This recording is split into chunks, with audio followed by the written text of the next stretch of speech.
you know. Such a pretty smile, I want to see it once in a while. But you were right for me. You were right for me. Yeah. So other than that, how are you doing? Everything good? Yeah, really, really busy week. Like super busy today, super busy. And I'm pretty pumped. I got a couple ideas coming down the pipe. Yeah. And I'm still waiting on 4 things to either fall through or come through. Yeah. And I'm just really busy. I gave a guy a painting who lives in England today. Okay. And I'm sending 2 paintings to Hong Kong tomorrow. Okay. And I'm trying to really get my other night market, like, not stable, because I think it's probably impossible, but like profitable. It's still like, sometimes I'm like, oh my God, this is going to be amazing. And then next week it's like, what the fuck happened? So it's like, it's so volatile. Yeah. Hey, And you know that guy who you're doing the art for? Is that going ahead? doing the New York guy? You know, yeah. No, I sent him another email after a month. Yeah. After talking to Maddie, funny enough, because I wanted it so bad that I even did a Drawn Dreams over it. Can you believe that? Wow, nice. Yeah, and so then after talking to Maddie, I said, Maddie, okay, I need you guide me through this drawing. I want it so bad. So I'm gonna he gave me a lot of really sound advice. And I said, I really want to write this email right now. What do I say? So she kind of sent her input, and I was able to concoct an email. And the last thing I remember saying in the email was the only thing that I just said, I really appreciate you, man. I really appreciate it. I really appreciate you, man. Okay. Yeah. So that was my, because maybe I gave him way too much. Like, I don't know what he was expecting. I just thought because he bought a painting before, I can kind of let my guard down. Yeah. Right? That was my logic. However, by letting my guard down and being myself, I might have turned him off somehow, and I don't know how. Because before, he was the kind of guy who goes, here's my budget, send me what, you know, and let's get it done. So, and now he didn't even respond to that email, which was probably 2 weeks ago now, a week and a half ago. And it's like, fuck, like, you're the one who contacted me. What do I got to fucking do to like lock? Okay. And so man, like, and then there's same with this hotel who was supposed to order 200 skulls. They like, and then there's the, I submitted something else and I'm waiting to hear back. And then there's even like this podcast. Those are like, if we can lock in a sponsor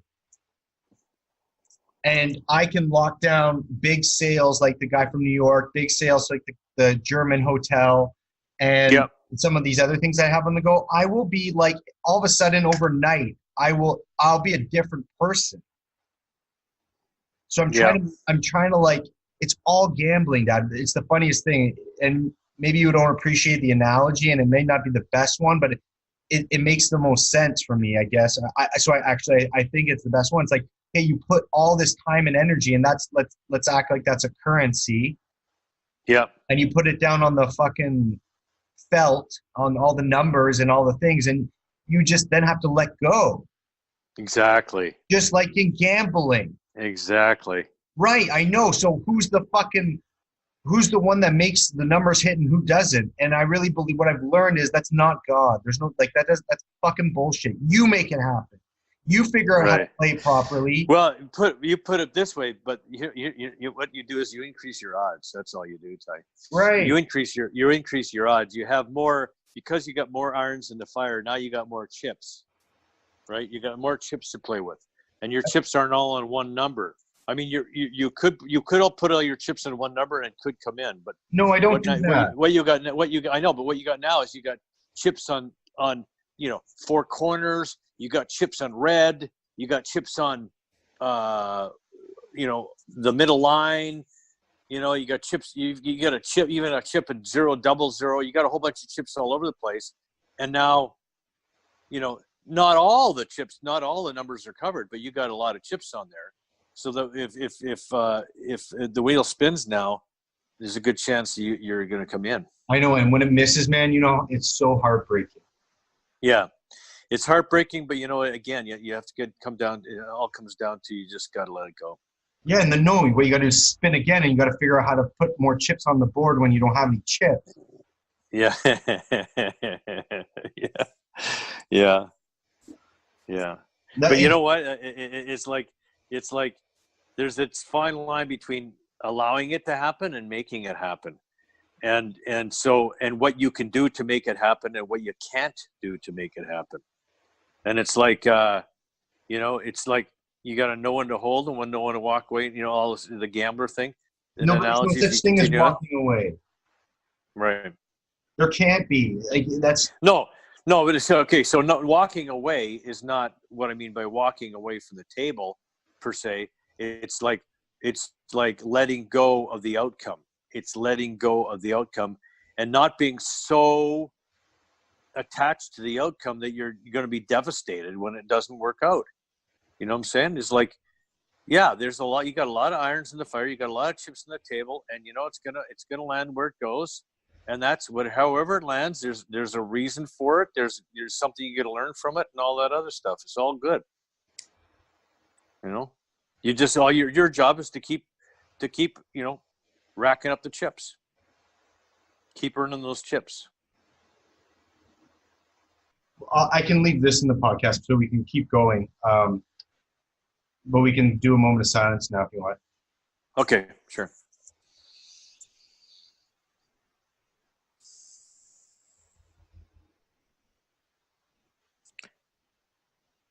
God, grant us the serenity to accept the things we cannot change, courage to change the things we can, and wisdom to know the difference. So, do you want to bother with the reading, or just want to get ready to continue on the conversation that we're... I suggest we do the reading, and can you give us an intro? Okay. All right. This is Real Raw Recovery, and I'm Joe Tilley. Tyler Tilley here. Tyler Tilley. And I'm in Newcastle, Ontario. I'm in Bangkok. All right. Okay, today's reading. You want to do it, or is it my turn? It's always your turn. Okay, a list of blessings. One exercise that I practice is to try for a full inventory of my blessings. As Bill sees it, page 37.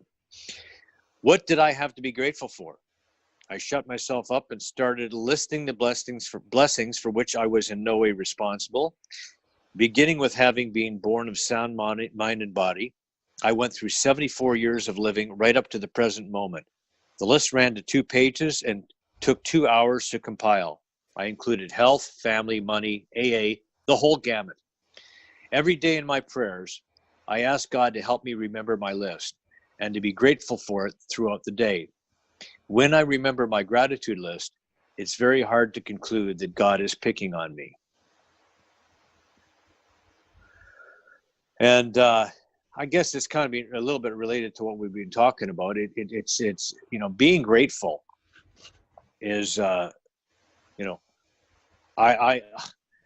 happier when I'm grateful because I'm not thinking that I lack. There's something not happening that should be happening. And I realize that where I'm at, what I've got, where I've come to in my life, being in recovery for 27 years and where I've come to in my life, I'm in a really good place. And, it's good for me to realize that because although I'm able to see that clearly and say that right now, there are times in the day when I'll suddenly feel that something's missing. I don't have enough of this, or I don't have that, and something's missing in my life, and I start to feel sorry for myself, or I start to be envious or jealous or something like that, and it's like It's not real, because the truth is, and I can see it right now, that I have so much to be grateful for, and so much in my life that's good. And, when we were talking about earlier, as we led into this, we were talking about making things happen versus allowing them to happen, and the fine line between that. And, where is that place? Where is the perfect place where I'm making things happen and allowing them to happen, but I'm not going overboard to the point where I feel like, oh my God, this has to happen. I have to make this happen, because I think that's where it comes to, right? I think that's kind of, is that not the fear that you were talking about? No, I at the end of the day, like, okay, so here, if I have like 5 things that I want, that even if I go as far as to say that I need these 5 things to happen, and then I kind of get grounded and have a realistic approach and say, like, let's, like, okay, if I can monetize or take advantage of these 2 things, 2 out of 5 things that happen, then I'll be in this position. If 3 other things happen, I'll be in this position. If 0 things happen, then what I pray for is something's got to fucking happen. Like, even if, okay, fine, if all 5 things fall through, which I've experienced time and time again, something for the love of Christ has to happen. Right. And so it's I don't know what is going to happen. And I do understand that, like, I can't make the world spin the other direction, but I can do a hell of a lot if I set my mind to it and I grind and I push. It's like, and then you have to decide, do I want to push people over in order to get to where I want to go? And sometimes I think, yes, you do. And sometimes, no, you don't. So it's like, it's always like checking in and keeping grounded and keeping sane. But at the same time, it's like get as close as possible to making the earth spin the other way for what I want, what I believe in, and what I want to accomplish. And then if things fall through, then I just go like, fuck, like something has to happen, because and I guess the truth is something always does happen. So like that's the truth. So and it's kind of like, I don't need things to happen necessarily on my terms and my timeline, but I just know, like, the games that I'm playing are not like, they're not trivial for me. And so like if I have to borrow from Peter to pay Paul, then I rob John in order to pay Paul, and then I have to stab fucking Susan to pay John. Like, it gets intense. Right. It's not just like, oh, well, I'll turn it over and let's see what happens. Like, it's like, fine, I can do that. But I just feel like the moment there's a balance between just like completely letting go and like, so like it always comes back to like the analogy of like, let God take the wheel. Right. And it's like, no, it's probably better you drive and probably have a person who's a navigator, and then whatever you want to call God, you can throw him in the back fucking seat, but you're doing everything, and so is your navigator. Like, get fucking real. Don't start playing games and creating stories that aren't true. And I guess if you hit a wall, then you can start praying that you survived the fire. But like, I don't fucking know. Like, just be. And so like, I had to take accountability and responsibility for my actions, my life, and my decisions and my outcomes. And that is so vital for people to know. Like it. And then it's like, maybe God gives me the strength to wake up in the morning and keep at it. And God creates a bit of sanity when there's a tornado going on. And my creator will create like help me be a better person in order to achieve my goals. But like, as far as relying on my creator to make things happen, that's my job. That's not the job of the all-seeing eye. Yeah, Father Martin in his video on feelings, it's really good. I recommend it for everybody. But he talks about, he says, I hear people say that they get out of the driver's seat and that God drive and they get in the passenger seat. And he says, if you do that, you're going to crash, right? Because you have to, that analogy is like, we have to do the work. We have to put one foot in front of the other. We have to continue to do the work. And for somebody who's like for example, you don't have a job. You create art. And so you create art, and your job is to create art, sell the art, and then make a living for yourself. It's not like somebody who goes to work every day and punches a time card and goes through the motions, and that's all they need to do. And if that's the case, and that's all you need to do, that's one thing. But when you have to when you rely on, if you're a businessman or an artist or an actor, or you have to do a certain quite a bit of footwork in order to make things happen. You have to get up, you have to make the calls, you have to go see people, you have to meet people for coffees, you have to come up with ideas, you have to brainstorm, you have to do all these things. And that's part of the part of your own creative process is in the sale of it, right? And that's part of what the job entails. It's not just showing up. And so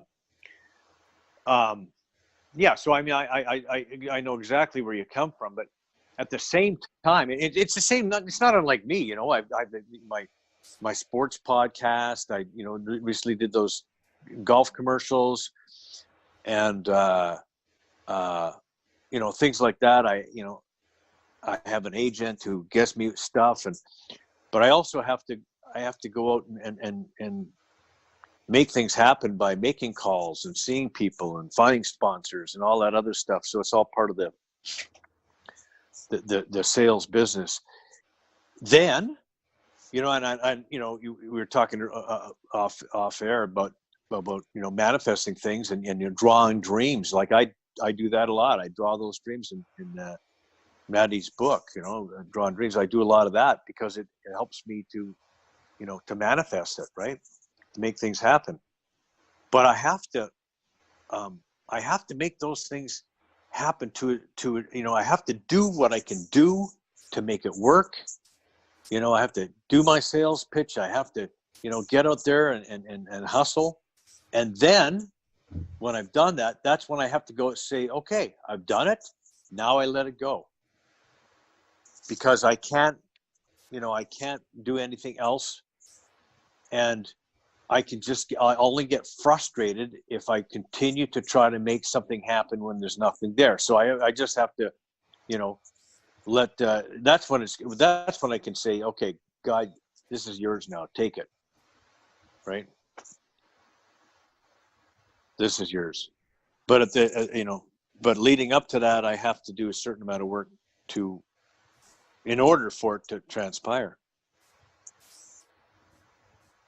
I'm gonna take it all over the place, but so I can really see where in my life where I really need to turn it over in a healthy traditional, with a healthy traditional AA message. For example, that one guy I was telling you about who inquired about my work, and who's quite wealthy, and who I was just talking about before we started recording, right? Yeah. I did with what I had and what I was dealing with. I feel like I've done my best to try to sell him on it. Yeah. He's the one who reached out to me, and then he fell off the planet, the face of the planet. Then he responded once. I waited a month later, replied back with as most truth as I could. The last thing I said to him is, I really appreciate you, man. Something like that, right?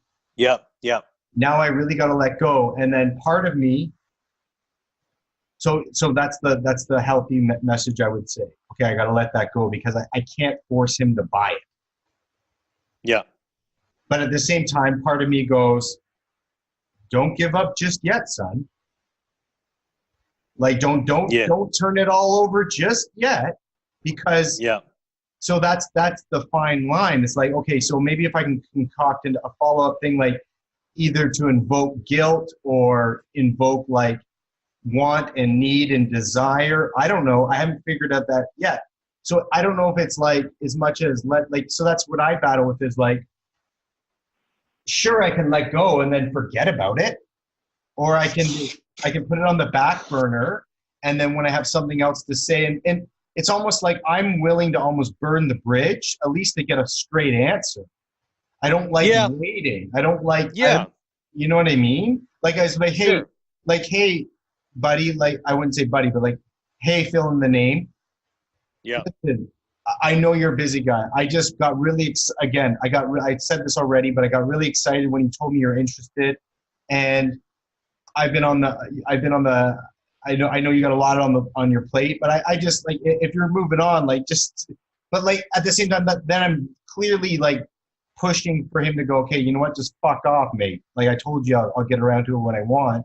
But I just feel a little bit disrespected. I feel like make this happen, like either yes or no, but I'm the one that's going to drive that bus. And if I drive it in the wall, well, at least it was my call, versus just kind of going like, well, okay, I guess I'll never hear from you again, or maybe you will in 6 months. But like, I just find it so like, yeah, this is a perfect example of like, okay, do you completely let go? Well, I do that. I've let go. Like, it's again, I waited a month, wrote him.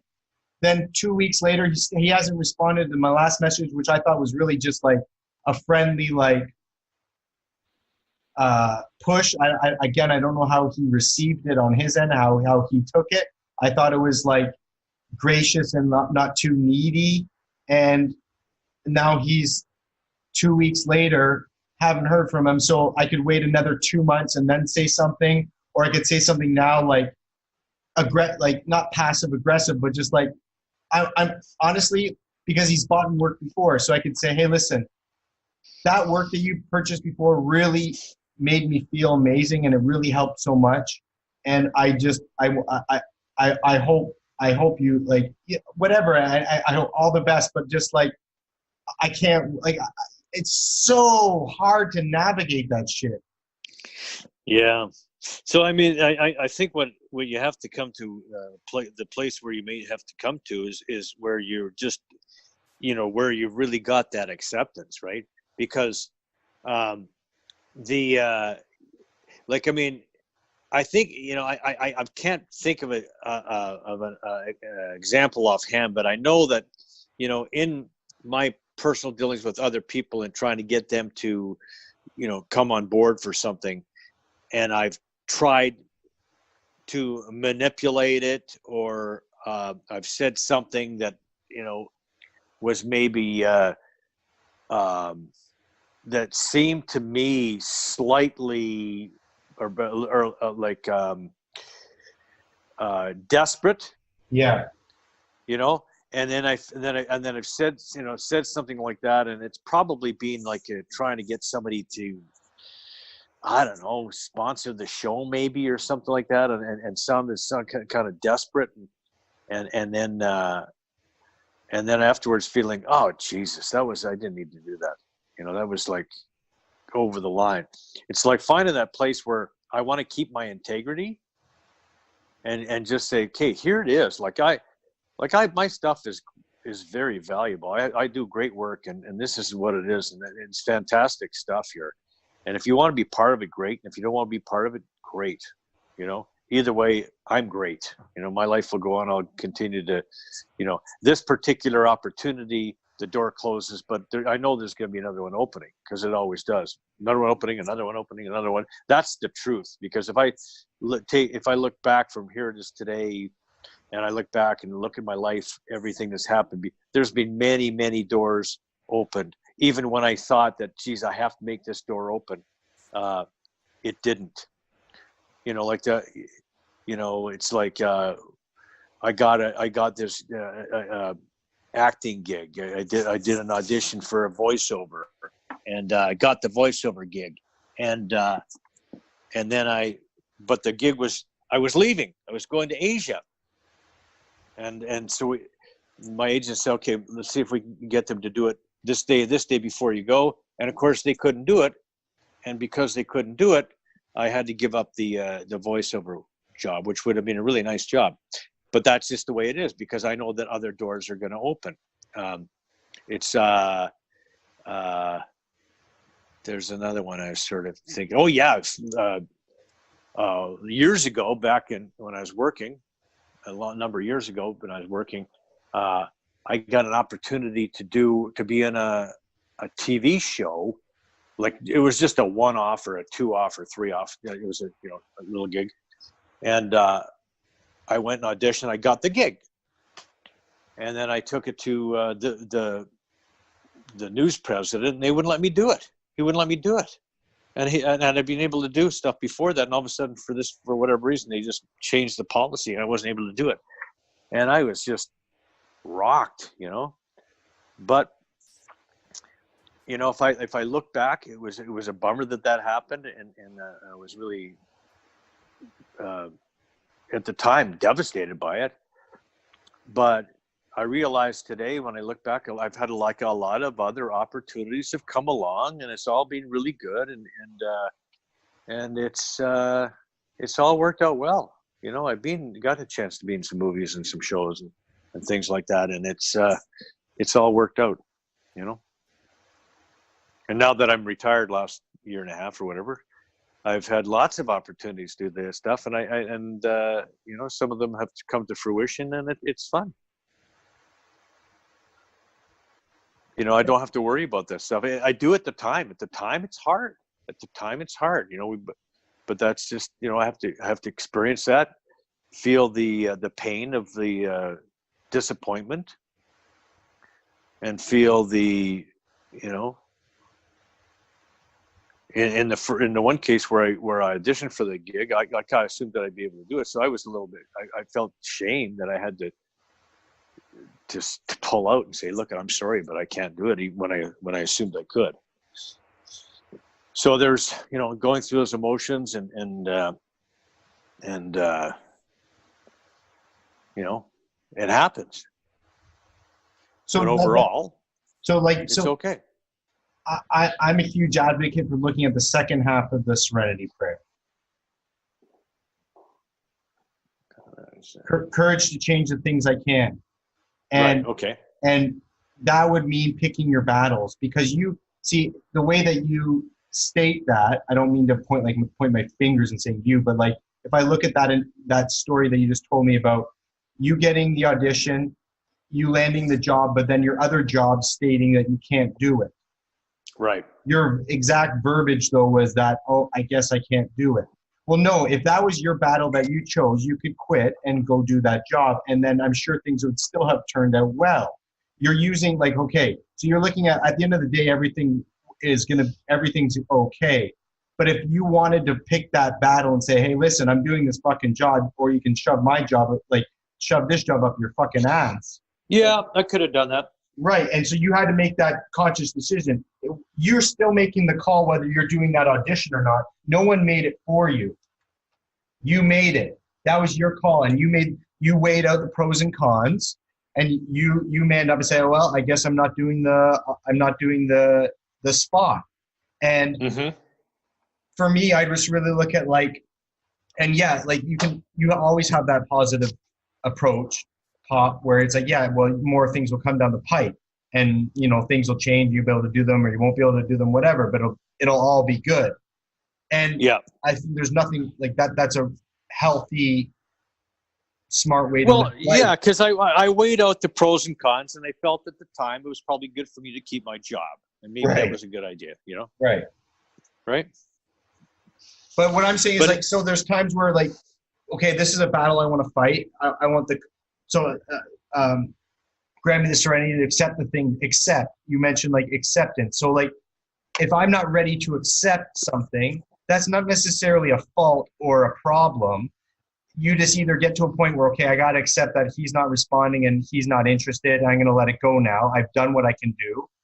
What I'm questioning is, am I there yet or not? I don't know if I'm just ready to go, okay, well, move on to the next opportunity.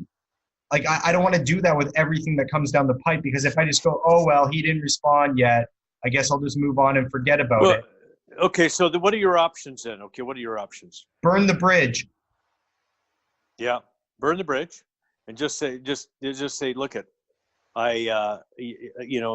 this is, I'm really, well, I mean, really though, you're feeling what because of why? Okay, so you're feeling, I don't know, disrespected because he didn't get back to you? Is that what you're saying? But you got to remember, it's not like I pitched a guy on the elevator selling bars of soap. He contacted me after purchasing a $10,000 art piece 4 years later, and ready to drop, contacted me and said, hey, I'm ready for my next piece. Right. Because we had previous interaction, I got excited. My excitement led to me, hey man, I can give you the world. And what that means is A, B, C, D, and E. I gave him a lot of information. I got it. He's a busy guy. He doesn't give a fuck at the end of the day. He's got a shit ton of money. If you're buying $10,000 piece of art, at the end of the day, you send it over, I pay you, it looks good on my wall. But that's the transaction. Yeah. He contacted me, so then I was like, okay, so I threw the world at him. Maybe a little too much, but at the same time, I in my responses to him, hey man, I'm just really excited. I felt like I could drop my barrier and not have like the sales pitch mode. I thought I could be friendly with him because I thought that was the level we were on. I made that assumption. I could be genuine with him. So now, do you think that maybe, are you having regrets on that now? Or yes. Are you regretting that perhaps you were too vulnerable? Perhaps, but most importantly is like, I just feel that if I was in his position, I wouldn't get somebody's expectations unless I was ready to drop the hammer. Right, but again, artists, I wouldn't contact somebody who's an artist who I bought work before and say, hey, I'm ready for my next piece, and then just fall off the face of the fucking map. But I mean, just to be devil's advocate here, just a little bit, just to say that he just might have a whole bunch of shit going on, and you got no idea what's going on. It could be health issues, it could be family stuff, it could be a whole bunch of other stuff that he's just inundated with his other stuff, and he's unable to at this time get back to you. Right, and that's where you got to. Even if I play those cards, he lost his mother, whatever. It's been more than 2 months of radio silence. So okay. So now here's your options. Okay, say for example, you just let it go. Okay, just absolutely let it go. You don't make a call to him. You just drop it. You just completely drop it and just let it go, and then go about your business and going about taking care of other stuff that's on your plate and looking at other opportunities. If you're able to do that, what's the downside of that? Okay, but here's how my brain works. So I just heard what you said, just so you know that we're on the same page. You said completely let it go. And I think there are situations, but you said, it was funny, your words, I think, again, verbatim was like, okay, if you just call it and then let it go, like call it as it is, right? You said something, and I thought, you just fucking answered I'm going to call him. Instead of emailing him, I'm going to call him. Yeah. Do you have his number? I think I do. Okay. Well, there you go. Exactly. But you see if I would just be a fucking, and it kind of goes to what we were talking about. I don't really want to bring it up right now, Dad, because I'm not armed properly. Yeah. But what we were talking about earlier is you can just accept it and let it go. And then you're the one who just fucking goes through a nonchalant, melodramatic mediocre life because you didn't pull the strings that you needed to, because you're always just accepting things for the way they are instead of having the courage to change the things you can. And it's kind of like knowing knowing when to burn the bridge or accept it. Because there are like, I've already done the accepting. When he said, hey, I'm really busy, I'll get to it when I can, I gave the guy a month. So again, if his mother died and his kid's fucking hit by a truck, I don't think that the odds are that that's not the case. He's just a busy guy. And in order to close the deal, you need somebody who stays on you. That's my logic. So then it's like, I could play my cards wrong, and I'm wrong that he did have a death in the family. His business fell apart. He's not ready, whatever. Like, so then I played the cards wrong, but at least I tried everything. Right. But if I just go, okay, well, I tried my best, and then I'm going to let go completely. Yep. Well, then that's my fucking fault. That's my problem. Then I'm the one who just wants to play it's kind of like, that's what I don't. Well, you know, like it's sort of like there's like you want to, like, I mean, do you feel like you have to manipulate the situation? No, but how do you feel like? Well, because if you let it go, right? If you just let it go, then just organically, it either happens or it doesn't happen. That's it, right? Exactly, but that's such a bullshit way to live life. Yeah, well, not in every case, though. Like, I mean, they're like, so well, yeah, okay. So there's two things, right? Okay, maybe there's other options too, but two that I can think of are either to let it go. Right. And never worry about it, because you don't know if, when, what, whatever. If you had to call him, whatever would have happened. If you didn't call him, whatever, you just let it go. And if it's meant to be, it's going to happen, right? Right. You have that attitude. Or you can call him up and say, you know, just then shit or get off the pot. Then you know where he's coming from. And so then I can accept it. Right. And then you don't have to think about it anymore. Like, you just know, hey, that's it. But I don't think that, for example, I don't think by calling him, you're going to be creating a problem, because you just want to know, and it's bothering you. So I guess you can let it go. And if you can just totally let it go and not worry about it, then you can do that. Or if you just want him to shit or get off the pot, then you can phone him and ask him to do that. And that way, you know. But I guess that's choice A, choice B. I mean, maybe there's other choices. I don't know. But I think, like, it's all context, and it's all based on the situation. So to add more to the context, because we're going deeper into this, is that he is a really great, generous man. Just for the record. So right. And if he passes on this opportunity that or this idea that he had in contact, I will be okay, and I'll be able to accept that. What I'm saying I can't accept is that it's just left up into the ether, and then, like, based on his, like, oh, if he remembers 6 months, oh yeah, shit, I was going to order that art. It's like, I could let that go. I just think that's illogical and doesn't make sense. I feel like, I even thought about this, like, let's turn it around and give a different scenario. Like, I really like this girl. I really want her to like me. She has not shown interest. At one time she said, hey, yeah, I asked her if she want to get lunch. She said that would be great. Then I kept reaching out, and she never responded. Finally, I reached out again. She goes, I'm really busy right now. I'll get back to you later. So you can either let that go, or you get the final, like, hey, listen, I'm actually seeing somebody else. I'm not really interested, but you should get that answer. Just to not have that answer is your fault. If you give up at that point, that is okay. I don't think that's healthy. So okay, at the end of the day, I want to feel good about my decisions, right? Okay, I want to feel good about my decisions. So if I make a decision to do something, then I have to be good with that decision no matter the outcome. Because if I decide that I'm going to try to, convince the guy, or if I'm going to try to just let it go and not say anything, whatever it is, if I'm trying to manipulate the situation, it's not probably going to go well. If I just try to be honest and upfront and just be truthful, then it's probably going to be good, because at the end of the day, I can live with that. I'm happy with myself, because if I try to manipulate the guy, or if I sell my soul, if I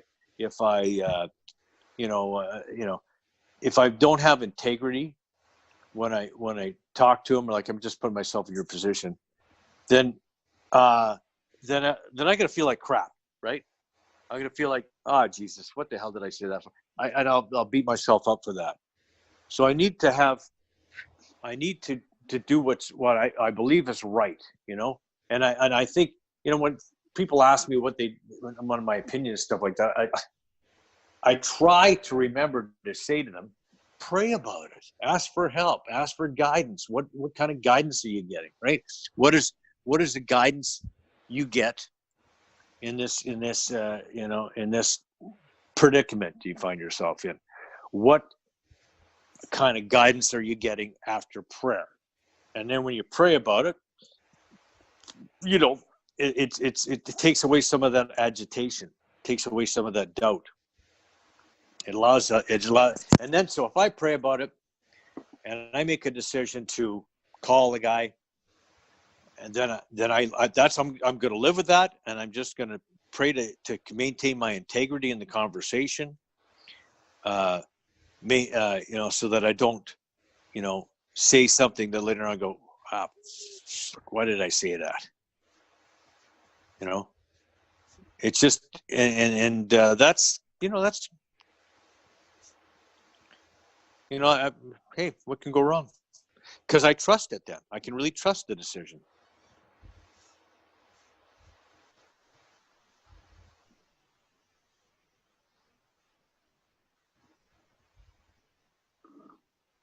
I just to give I do believe there are times where you got to let things go. I'm not saying it's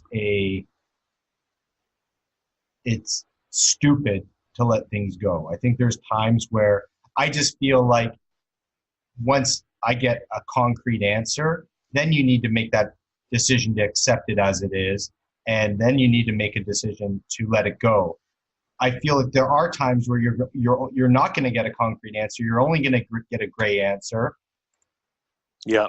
And so I just think, like, for example, let's say I call him and I sell him, and I sell him with dignity, and he goes, you know what? So great to hear from you. I'm really glad you followed up, and I really want it. And then he fucked off again, right? Yeah.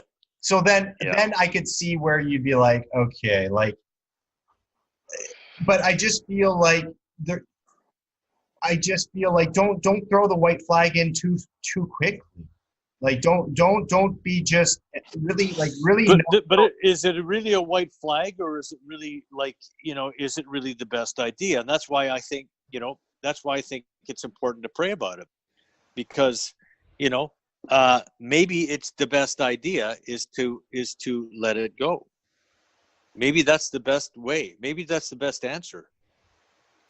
And maybe if I pray about it, that's the direction I'll get, is to let it go. Or maybe the direction will be to call. But I think if and whatever decision, I don't think there's really a wrong one. Like if I'm praying about and ask for guidance, and this is the guidance I get, then I don't think there's not a wrong answer, right? Whatever decision you make is going to be the right one. It's just, it is. So one thing about praying is interesting is that I don't necessarily just come up with the answers myself through prayer. What I've learned through prayer is that I've, like, with a relationship with my creator, I've built a council. And on my council are certain people I talk to about certain issues. For example, talking to you would be I would consider that you sit at my table, and like in the Knights of the Round Table, that you have the king, and then you have the king's hand and the knights, and everyone chimes in, and you state the direction that you want to go, and then everyone makes sure that you sound sane and your decision, and they back you up, and they also make sure that they give you where they stand. And so what's important for me is that, okay, I can pray, but I would still go. What's most important about the prayer is moving on to I have another person I'm going to run this by to, and I'm going to run by my concept of I'm going to call this guy. And then I'm not just throwing this by anyone. I'm throwing this by somebody who I really value and respect the way they live their life, and I value their logic and opinion. And then from your answer and my other council members' answer, I then derive at my own conclusion and make a decision. Mm-hmm. And that's the healthiest method I could provide, as far as, because if I sat in my bed and I pray about it and I wake up tomorrow and I have the solution, I still would suggest running that by your council, because that's even like, let's go back to like, you're going to make an amends for something you did. So let's say, because this happens all the time, let's say you pray about, hey, I really want to make this amends to somebody, and you go to bed and you wake up then tomorrow and you're like, that's it, today's the day, I'm going to go make the amends. Whoa. You better talk to your sponsor first. Make sure you're in the right fucking frame of mind. Like your prayers can be just as like obscene as anything. So I believe in counsel trumps anything, because you need to talk to people that you've built relationships with over years in order to really get a good direction of where you're going in life, and whether you're sane or acting in an insane fashion. That to me is like so much more valuable than any set of prayers before bedtime will do. Prayers, right? But I think it's a combination, though. Okay, like I think what you're saying, of course, makes 100% total sense, and it's great to have counsel. It's like good therapists have therapists. Good counselors have counselors. Good lawyers have legal people they talk to for legal advice. Good doctors talk to other doctors. I mean, it makes sense that we have input from other people who we can trust. That makes total sense. But at the same time, when I stop and ask for help, and ask and take the time for it, what it allows me to is pause. It allows me to have that pause when doubtful or agitated, and so I don't make rash, crazy, dumb decisions that I'm later going to come back and regret. So at the end of the day, you say you got counsel and prayer, right? And I wouldn't want to give up either one of those, right? Those. I think what you're saying, that your counsel is awesome. I think that's a great thing to do. But at the same time, I think prayer is important as well. Where I pray is before I pick up that. Let's say I make the call, I make the decision to go. I'm going to call this guy before. Guess what I'm doing before? Well, the phone's dialing on the other end. Praying. Yeah, you bet. Yeah. That's good. And so, I like that. And that's. Because when talking about counsel, it's like as a counselor, I would like to think that my job would be to help people find out help them to make their own decisions, and just help them to see what their choices are. Right. If I can help somebody to see what their choices are, then it'll help them to make a decision. But ultimately, I don't want to be making decisions for people. But I'd like to help people make their own decisions by helping them to see what their choices are. I'm not it's a little bit different than like a therapist or a counselor. The way I would suggest people set up a counsel is that it stemmed for me from sponsorship. So when I found people that I really respected, I respected their sobriety and the way they carry themselves and the way they live their lives as a whole, I gravitated towards them, and they would have certain things that I lacked in my life that I really wanted to have in my life. So I went to them for the answers. So I do that same logic. And then the longer I've been sober, there's really people that I just absolutely love and need in my life to really keep me grounded and to run by things that cause me not just like a problem, but just make sure that I'm level-headed and that I'm thinking in the way that they know me best, so that when they speak, it's not just fucking fodder and like phatic speech. It's like what they say really will have weight, and I will then take a step, assess what they state. Like what you state now really made me sure, like maybe it made me really rethink. Maybe the best solution is just to let go for now. maybe I'm not ready to make the call yet. Maybe I need to focus my energy on something else because we had this conversation. Now, if I would have just sat in my own headspace and prayed, I wouldn't have came up with that necessarily on my own. It's very vital that my prayers lead me to somebody else who I trust and confide in. That's what your prayers should be doing. If they're stating anything else, they're wrong. Those prayers are wrong. So that's like, again, like what does prayers do? Well, prayers will really help me get grounded and have that pause that you mentioned. And that pause should then lead to, you better call somebody about this because it's causing too much disarray. And so therefore you need to bring somebody in that you trust and you value their opinion so that you can get a good grounding and then make your decision. I think that's like kind of like the reality of what prayers is versus like mysticism and like this kind of like nonsensical like magic.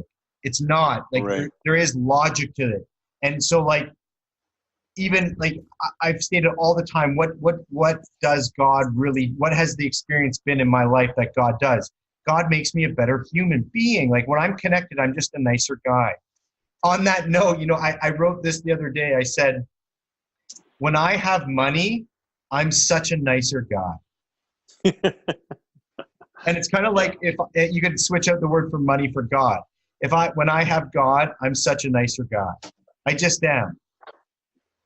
Like I'm able to, as you mentioned, pause. I'm able to like, so people don't get reactions from me. They'll get responses when I'm connected. And when I'm connected, I really start to think about myself and my health and my moral values. Are they in check? From what, using my own logic, like, yeah, this is a normal thing that I would do. And I think I stand by it. And that's from me pausing and checking and staying connected. But at the end of the day, the fail safe is you got to go talk to your counsel now. Talk to the people you love and respect. And like there's this one guy, I'm so proud of him. He went through a whirlwind. He graduated from Hazelton at the Betty Ford Clinic after interning there for a year. And then at the end of his internship, he was anticipating a job. And they're like, we're good. We're going to go another route. And it was a devastating blow. And then like 3 weeks later, he's still in like Minnesota or wherever Hazelton is. And I don't know exactly the chain of events, but he didn't give up. And then Hazelton, Betty Ford Clinic's like, actually, you know what? On second thought, I think he gave a presentation. Right. And they're like, you know what? We need somebody like you. And so now, like, I call him Mr. Betty Ford, and I'm just so proud of him.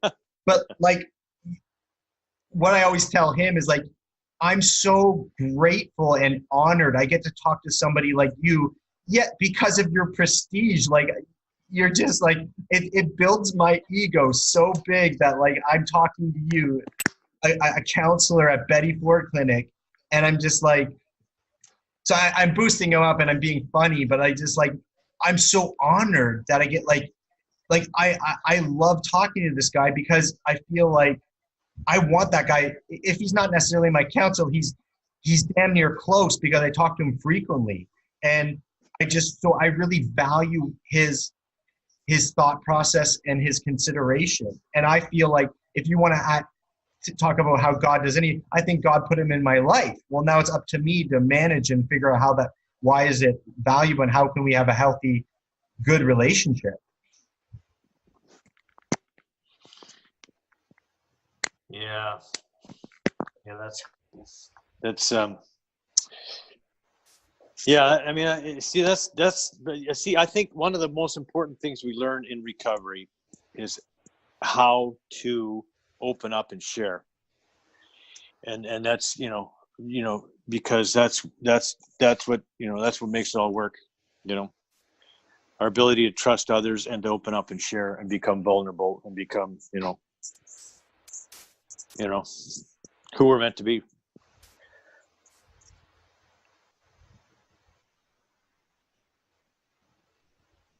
Wrap it up. Well, no, my final thought then is just I really want to finalize again, like by me talking through these situations with you, again, who I would consider you to be on my counsel, if I have especially if I have like a catastrophic issue that I need to work through, you're going to be like one of the 5 to 6 people that I contact to make sure that I'm acting in a manner that's going to be best suited for me, and behaving in a way that even if I've made mistakes and I got to correct them, course correct, or like manage, it's so vital that I reach out to those people that know me. I'm not just getting random fucking advice from some wingbat. Mm-hmm.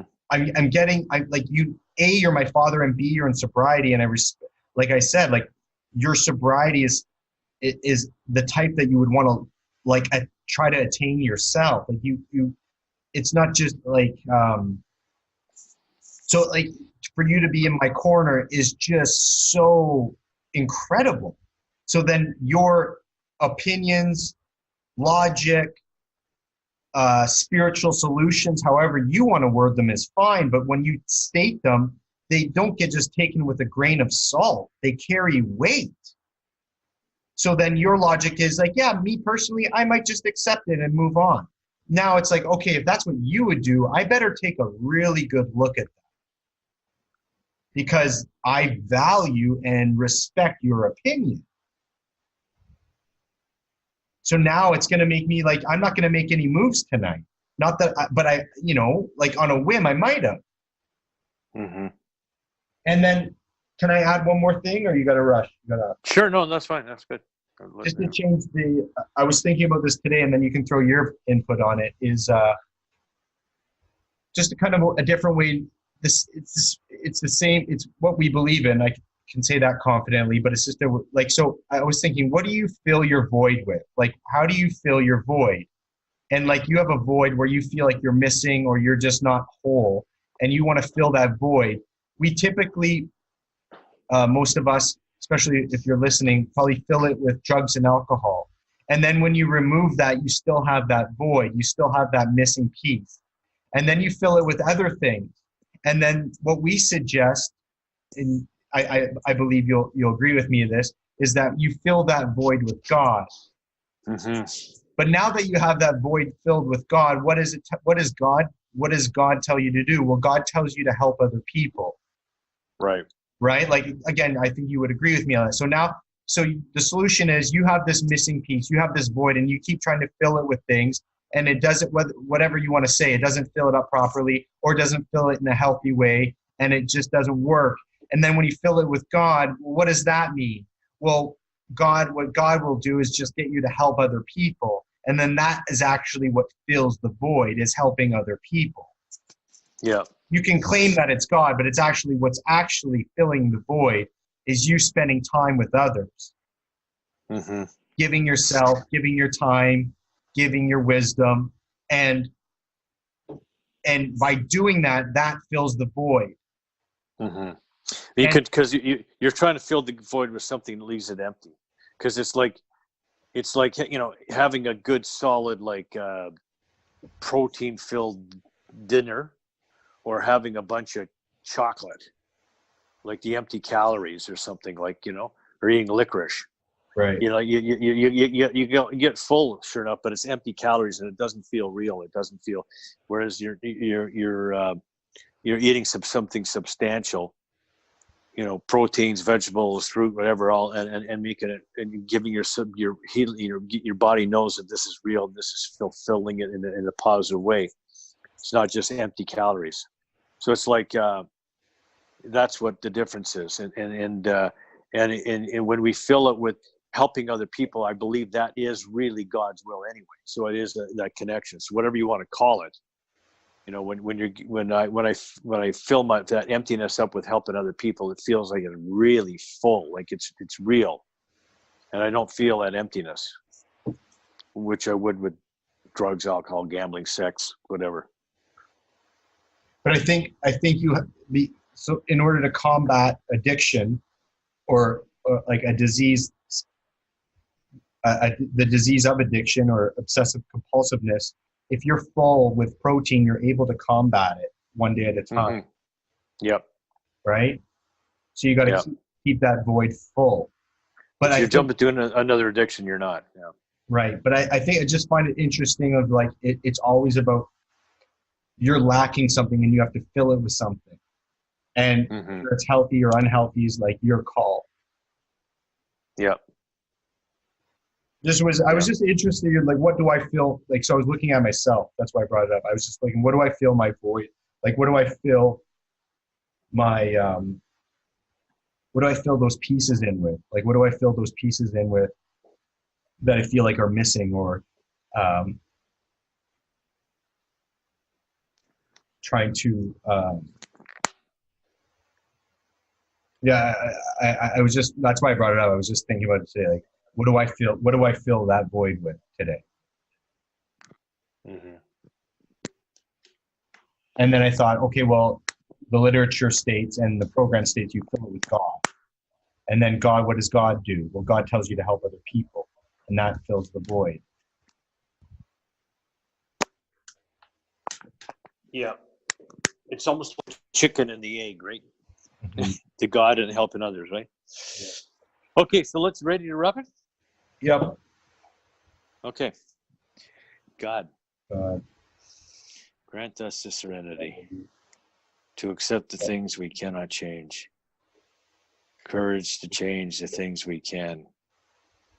Wisdom to know the difference. All right. You know, such a